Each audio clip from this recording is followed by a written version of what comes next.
जावा lecture series में आज हम डू वाइल लूप के बारे में डिस्कस करेंगे कि डू वाइल लूप का इम्प्लीमेंटेशन जावा में कैसे करते हैं।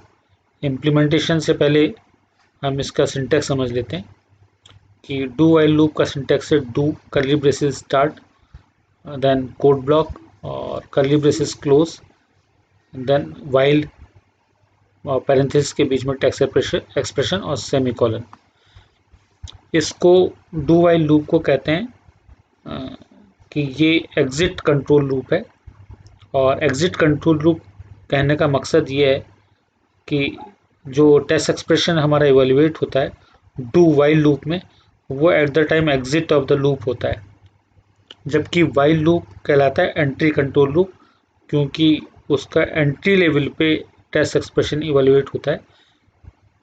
अगर एंट्री लेवल पे टेस्ट एक्सप्रेशन हमारा फेल कर जाता है वाइल लूप में तो फर्दर कंट्रोल लूप की बॉडी के अंदर ट्रांसफर नहीं होता है, जबकि यहाँ पर ऐसा नहीं है। डू वाइल लूप में कम से कम एक बार जो डू वाइल लूप की बॉडी के अंदर सेट ऑफ इंस्ट्रक्शंस लिखे हुए हैं उनका एग्जीक्यूशन होगा। एक बार एग्जीक्यूशन करने के बाद वो टेस्ट एक्सप्रेशन चेक करेगा। अगर टेस्ट एक्सप्रेशन हमारा ट्रू वैल्यू रिटर्न करता है तो फिर आगे लूपिंग के लिए जाएगा, नहीं तो वहीं पर टेस्ट एक्सप्रेशन फेल होने पर हमारे लूप का टर्मिनेशन हो जाएगा। अब यहाँ पर इसका एक एग्जाम्पल की मदद से देख लेते हैं। एग्जाम्पल बहुत सिंपल सा लिया है समझने के पॉइंट ऑफ व्यू से कि एक वैल्यू इनिशलाइज की है n बराबर 1।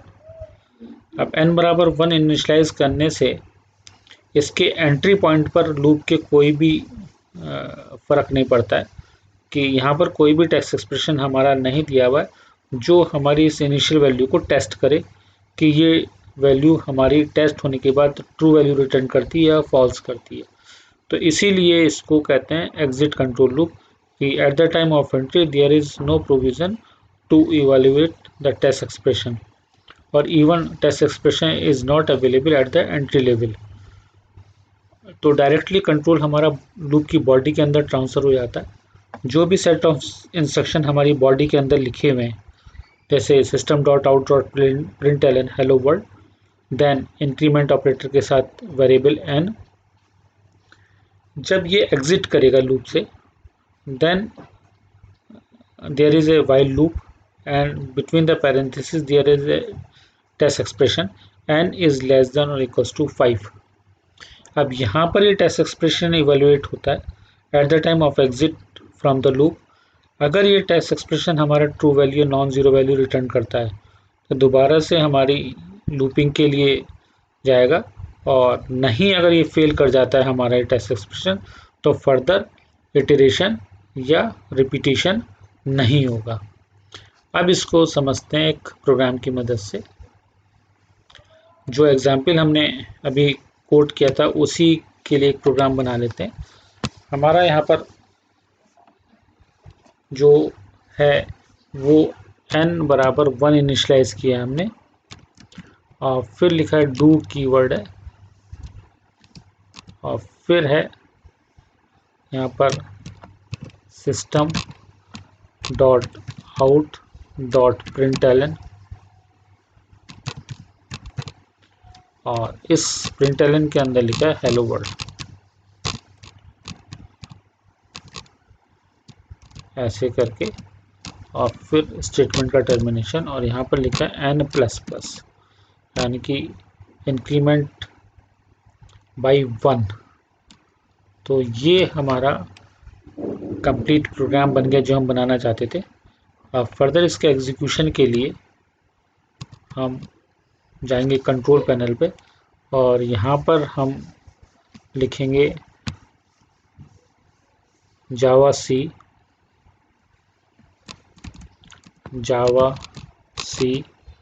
और हमारे प्रोग्राम का नाम है डेमो डॉट जावा। प्रोग्राम को रन किया, प्रोग्राम सक्सेसफुली रन हो गया।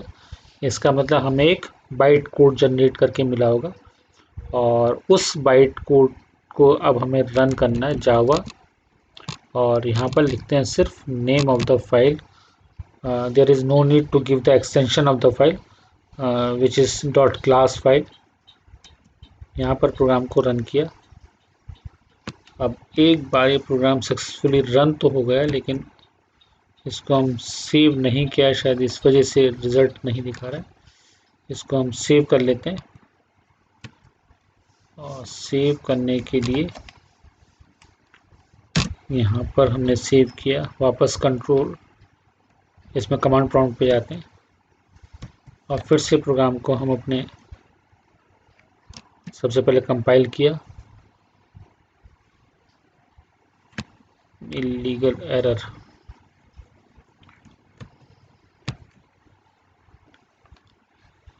यहाँ पर लिखा है public static void main do. यहाँ पर हमने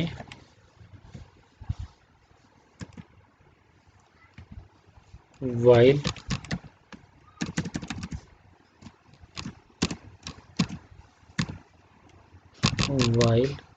और टेक्स्ट एक्सप्रेशन जो हम चेक करेंगे, n should be less than or equals to, मान लीजिए 5 टाइम्स हम प्रिंट करना चाहते हैं, देन सेमीकोलन। फिर से प्रोग्राम को सेव करते हैं और अब रन करके देखते हैं। प्रोग्राम को रन कर रहे हैं और यहाँ पर हम करते हैं, प्रोग्राम को सबसे पहले कंपाइल किया, फिर से एरर आ रही है, देयर इज समथिंग, ओके।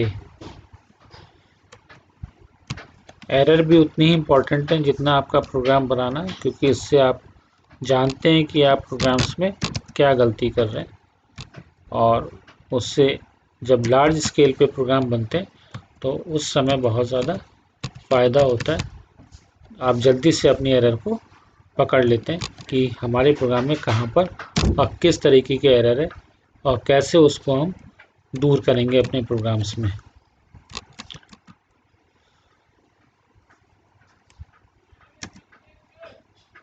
अब प्रोग्राम आपका सक्सेसफुली रन कर गया।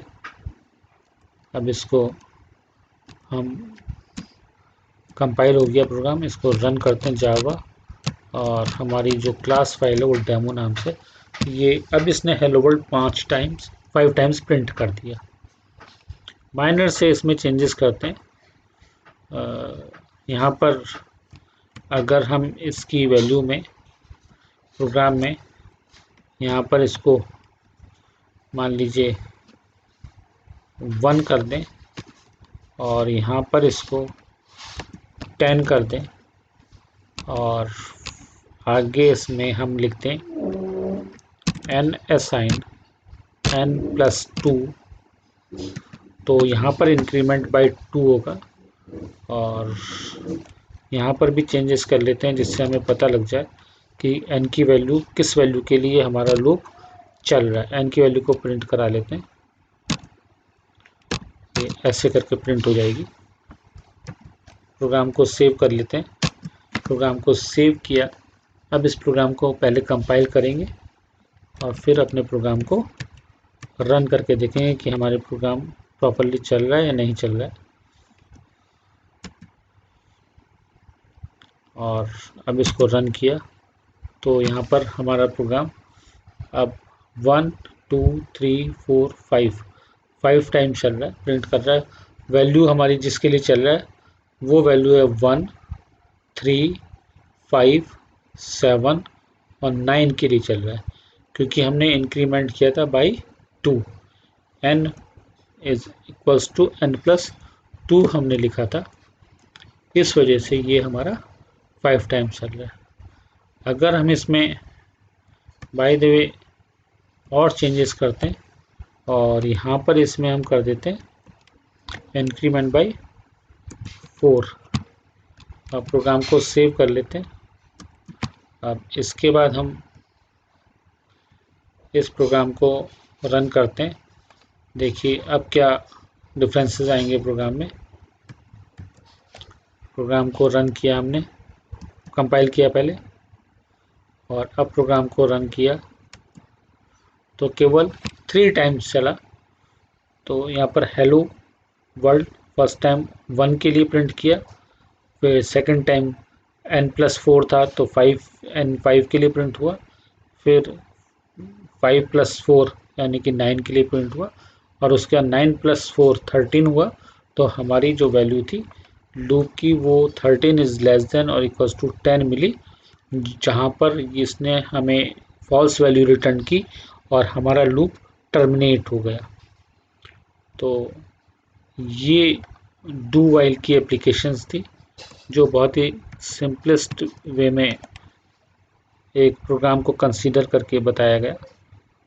अगर आपको ये लेक्चर पसंद आए तो ज़रूर इसको सब्सक्राइब करें, लाइक करें और अपने फ्रेंड्स के साथ शेयर करें। Thank you very much.